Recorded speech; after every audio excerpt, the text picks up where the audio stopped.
जय हिंद दोस्तों, मैं जेपी यादव आप लोगों को नमस्कार करता हूं। आशा करता हूं अच्छे होंगे, बेहतरीन होंगे।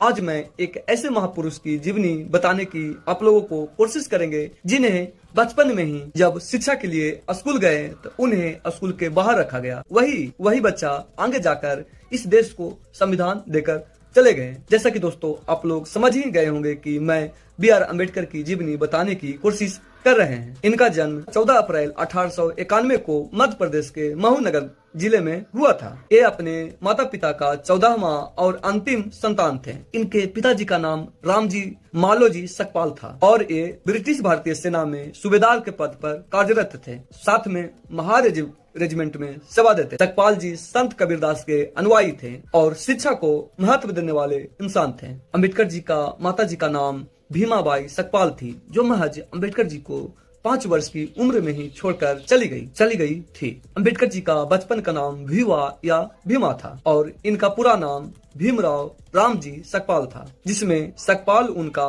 मूल सरनेम था। लेकिन बाद में स्कूल के उनके शिक्षक ने नाम बदलकर अम्बेडकर कर दिया था। जैसा कि दोस्तों मैं पहले बताया कि अम्बेडकर जी के पिताजी शिक्षा को महत्व देने वाले इंसान थे। इन्होंने बच्चों के बेहतर शिक्षा के लिए महू मध्य प्रदेश छोड़कर महाराष्ट्र के दपोली, जो सतारा के नजदीक था, वहां आकर बस गए। कुछ लोग पूर्ण विवाह के कारण को भी मानते हैं, क्योंकि 1896 में ही अम्बेडकर जी का माता का निधन हो गए। अम्बेडकर जी लगभग 9 वर्ष की उम्र से औपचारिक रूप से स्कूल जाकर पढ़ना शुरू कर दिए थे। अम्बेडकर जी का प्रारंभिक शिक्षा महाराष्ट्र के सतारा में राजवाड़ चौक के पास शासकीय हाई स्कूल, जिसे वर्तमान में प्रताप सिंह हाई स्कूल के नाम से जाना जाता है। अम्बेडकर जी को यहाँ अंग्रेजी की पहली कक्षा में नामांकन हुआ। इसी स्कूल में अम्बेडकर जी सबसे पहले छुआछूत का शिकार हुए थे। बताया जाता है दोस्तों कि अम्बेडकर जी का नामांकन जब इनके पिताजी कराने आए थे तो सबसे पहले प्रिंसिपल ने मना कर दिया था, लेकिन बड़ी मकसद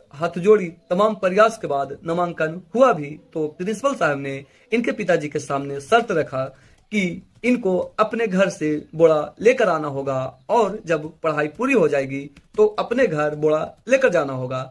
साथ में इस स्कूल का जो घड़ा है ये अपने से पानी उठाकर पीने का अधिकार नहीं है, चपरासी आएगा तभी इसे पानी पिलाएगा। जिससे अम्बेडकर जी महज 9 वर्ष की उम्र से ही छुआछूत, भेदभाव जैसे तमाम कृतियों से झेलना शुरू कर दिए। लेकिन अपने आत्मबल को मजबूत करके, कम उम्र में आत्मबल को मजबूत कर पढ़ाई को आगे जारी रखें। तो दोस्तों एक प्रश्न है आप लोगों से, तो दोस्तों क्या आज का वर्तमान बच्चा इन सभी परिस्थितियों को झेल पाएगा और अपनी आगे पढ़ाई जारी रखेगा? बाकी जय भीम, जय संविधान।